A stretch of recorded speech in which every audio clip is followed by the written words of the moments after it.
Welcome to this tutorial. In this tutorial, I'm going to show you how you can hide your Instagram story from a particular person.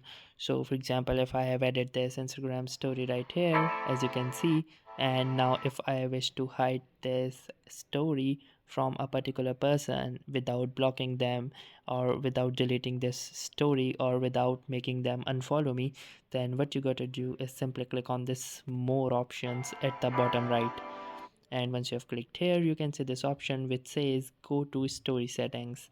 So click here, and now here you have this option which says hide the story from.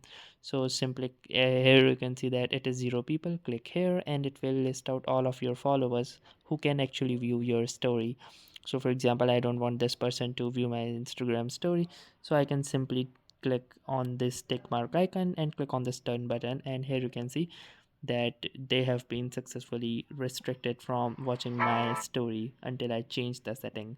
So that's it for this video. I'll see you in the next one. If you like this video, make sure to hit the like button as well, comment on this video, share it, and don't forget to subscribe to our channel. Thank you for watching and have a nice day.